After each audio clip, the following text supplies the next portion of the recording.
नमस्कार दोस्तों, स्वागत है हमारे यूट्यूब चैनल समृद्धि में। कैसे हैं दोस्तों आप सब? आप अपनी बातें, अपनी समस्या जो भी हो, कमेंट बॉक्स में लिख कर के आप लोग पूछ लिया कीजिए क्योंकि समृद्धि की वीडियो आप लोग की भलाई के लिए ही है, आप लोग की समस्याओं को समाधान करने के लिए है।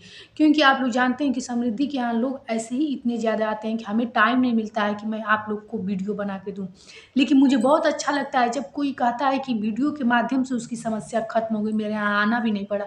जानते हैं दोस्तों, जब लोगों के पास समस्याएँ रहती हैं और उन्हें कहीं दूर जाना पड़ता है, अपनी आर्थिक कमज़ोरी के साथ कहीं जाना पड़ता है, कहीं व्यय करना पड़ता है, तो बहुत तकलीफ़ होती है। एक तो लोग खुद ही समस्या में हैं और दूसरे सोचिए कि इधर-उधर उनको भागना-दौड़ना पड़ता है, तो काफ़ी तकलीफ़ होता है। लेकिन जब से मैं यूट्यूब चैनल ये शुरू की हूँ और लोग जब बताते हैं कि हमा इस वीडियो से उनकी समस्या खत्म हो गई, उपाय करने से, तो मुझे बेहद खुशी होती है।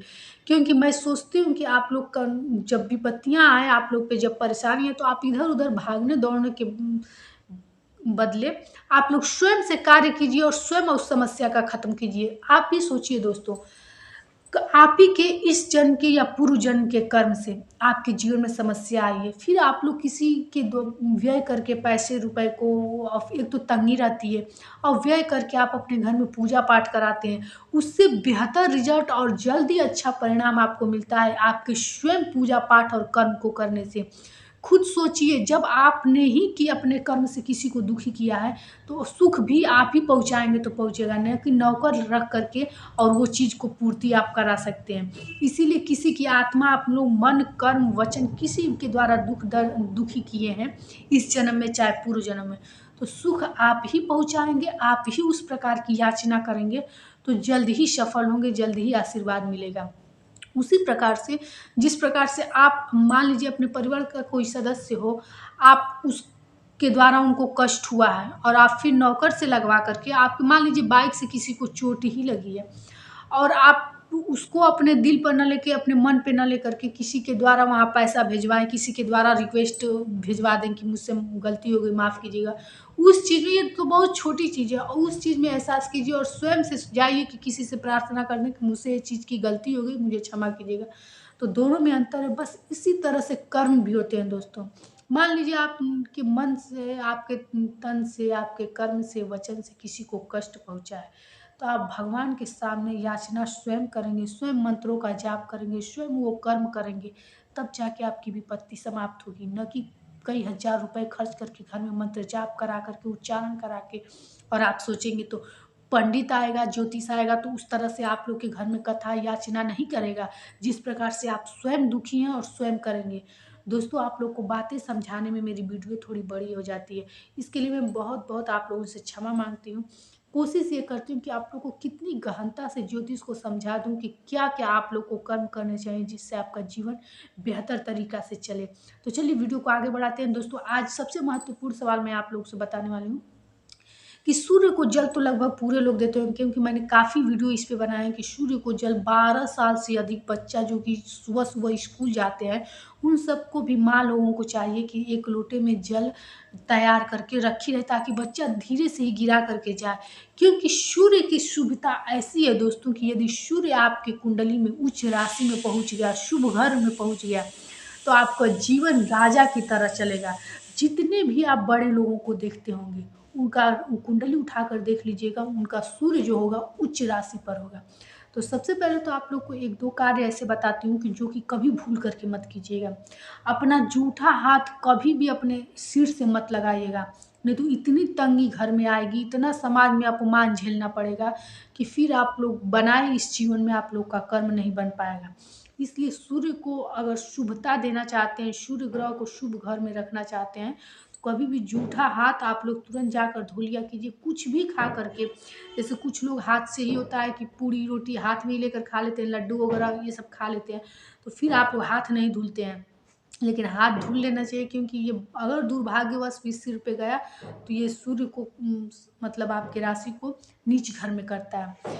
दूसरी चीज़ यहाँ ये बताऊँगी कि रविवार के दिन आप लोग जहाँ भी हो, ब्रह्म मुहूर्त में हो उठ करके और उगते हुए सूर्य को जल देने की कोशिश करें, क्योंकि रविवार का दिन सूर्य उपासना के लिए बहुत अच्छा माना जाता है।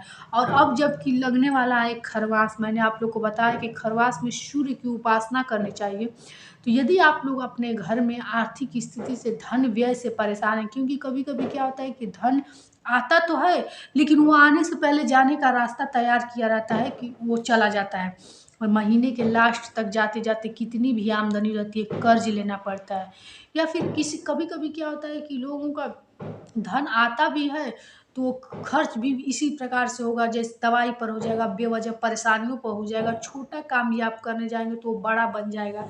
इस प्रकार से आपका धन व्यय होता है। यदि आपके घर में ऐसी स्थिति है, कारोबार हो या फिर नौकरी हो, आए दिन समस्या आती है। दुकान हो आप लोगों का खूब भरा है, लोग आते हैं सामान देखकर चले जाते हैं। ऐसी सब स्थितियाँ हैं, तो आप लोग ये जो मैं उपाय बता रही हूँ ये कीजिए। निश्चित रूप से आपका जीवन बहुत जल्द बदलना शुरू हो जाएगा। और जो मैं उपाय ये बताती हूँ कि 12 वर्ष से बच्चा हो आपके घर बड़ा, तो आप लोग सब लोग सूर्य को जल दीजिए। अब सूर्य को जल तो सभी लोग देते होंगे, आप लोग सावधानियाँ जानिए और नियम जानिए कि कैसे दिया जाता है। देखिए दोस्तों, सबसे पहले सूर्य को रोज जल दिया कीजिए। और कैसे जल दिया कीजिए, ऐसे अपने हाथ से लोटे को पकड़ करके, मेरा पहले भी वीडियो मैंने सूर्य उपासना पे बनाया है, आप लोग चेकआउट भी कर सकते हैं। और तांबे के लोटे में पूरा जल भरिएगा। कभी कभी आप लोग जल्दबाजी में थोड़ा भी जल खाली करते होंगे, तो जल खाली लोटे में नहीं होना चाहिए। यहाँ बहुत सारे लोग हमसे क्वेश्चन पूछे थे कि वो जैसे मिट्टी पे गिरता है या फिर नाली में बहकर चला जाता है, इससे कोई मतलब नहीं है।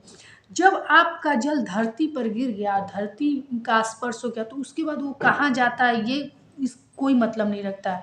क्योंकि मैंने कभी कभी कई कई लोगों को देखा है कि बाल्टी में जल गिराते हैं, और जैसे ऐसे स्थान पे गिराएंगे कि कहीं मतलब कि जमीन से, पृथ्वी से स्पर्श ना हो, तो ये ऐसी कुछ करने की आप लोग को जरूरत नहीं है। जब तक आपका जल पृथ्वी से स्पर्श नहीं होगा, तब तक वो जल सूर्य को माना ही नहीं जाएगा। आप लोग देखते होंगे कि किसी बड़े बड़े पूजा यज्ञ में हवन किया जाता है, और हवन में भोग प्रसाद डाल करके कहा जाता है देवी देवताओं को पहुंचाया जाता है। तो जब तक पृथ्वी का स्पर्श नहीं होगा आपके उस जल से, तब तक वो जल सूर्य तक पहुंचेगा ही नहीं। इसलिए आप लोग एकदम बेझिझक, समृद्धि आप लोग को हर शुद्ध सात्विक जानकारी देती है। आप लोग वो जल पृथ्वी पर गिराइए। बस एक कोशिश कीजिएगा कि उसको पैर से नहीं लगाना चाहिए, फिर तो कुछ देर में वो पानी सूख जाता है, तो कोई दिक्कत नहीं है। और उसमें का चावल वगैरह जो गिरता है, उसको अगर है तो फिर उठा करके जो जल पूजा पाठ का सामान होता है उसमें रख सकते हैं, नहीं तो आप पंछियाँ लेकर के चले जाते हैं छत पे, बालकनी में, यदि आप लोग जल देते हैं तो कोई दिक्कत नहीं है। लेकिन बाल्टी वगैरह रख के आप लोग कभी जल मत दीजिएगा। दूसरी चीज, जल ऐसे दीजिएगा कि उसके जल से जो सूर्य की किरण आती है वो आपके चेहरे पे लगे। एक होता है आभा मंडल दोस्तों, और चेहरे की कांति होती है उससे बहुत ज़्यादा बढ़ती है। और जब चेहरे की कांति और आपका आवरण जो होता है आभा मंडल जिसको मैं बोल रही हूँ, वो जैसे जैसे आपका बढ़ता जाएगा, आपकी बुरी बातें भी, आपकी परिस्थिति चाहे जैसी भी हो, आपकी बातें सबको अच्छी लगेंगी। कभी कभी आप लोग देखते होंगे कि किसी किसी की बातें लोगों को इतनी प्रिय लगती है कि लोग उनसे बात करना चाहते हैं। ये कुछ नहीं होता है, ये आपका आवरण होता है, आभा मंडल होता है, कि आप छोटी सी भी बात करेंगे तो लोगों लोगों का उस पर विश्वास जमेगा। लोग उसका वजन मानेंगे, उसको मानते हैं, उनको अच्छा लगता है। ये होती है लोकप्रियता, जैसे लोग उनको पसंद करते हैं। तो इसके लिए आप लोग जब जल दिया कीजिए, तो उसका जो जल गिरे अपने ऊंचाई पर देना चाहिए, ताकि उसमें से जब जल गिरे तो आपके चेहरे पर उसका प्रकाश फ्लश होता रहे, ताकि उसकी आपकी कांति आवरण बढ़ता रहे। जल में हमेशा रोरी, अक्षत और गुड़ डाल करके ही दिया कीजिए। पुरुष यदि जल दे रहे हैं तो उनके लिए बताऊं, अपना दोनों हाथ उठा करके और हंसते हुए 24 का बार गायत्री मंत्र का जाप 24 दिनों तक कीजिए। कितना भी कमजोर आपका आत्मविश्वास होगा, आत्मबल होगा, कितना भी आर्थिक बड़ा संकट होगा आपके जीवन में, 24 दिनों के बाद आप मेरी वीडियो यहीं पे जरूर बताइएगा कि आपके जीवन में क्या क्या परिवर्तन आया। क्योंकि आत्मविश्वास जब पुरुषों का कमजोर हो जाएगा, तो घर की सारी व्यवस्थाएं डगमगाने लगती है दोस्तों। इसलिए यदि आप लोग अपना आत्मविश्वास, उत्साह जीवन में बढ़ाना चाहते हैं, तो निश्चित रूप से 24 बार हाथ उठा करके हाथ हँसते हुए जल दे कर के गायत्री मंत्र का जाप सूर्योदय के समय ही कीजिएगा और हमेशा रोज़ कोशिश 24 दिनों तक कीजिएगा कि सूर्योदय के समय ही आप लोग जल दें। 24 दिनों के बाद निश्चित रूप से परिणाम आपके सामने होगा। तो दोस्तों आज की वीडियो आप लोग को कैसी लगी? ये कमेंट बॉक्स में लिख करके ज़रूर बताइएगा। यदि आप लोग को वीडियो मेरी अच्छी लगती हो तो एक लाइक कर दिया कीजिए, क्योंकि लाइक ही एकमात्र ज़रिया है जिससे हम समझ पाते हैं कि आप लोग को मेरी वीडियो अच्छी लगती है। फिर मिलेंगे नए वीडियो के साथ। दोस्तों आप लोग की कोई प्रश्न भी हो तो कमेंट बॉक्स में लिख करके पूछ सकते हैं। जय श्री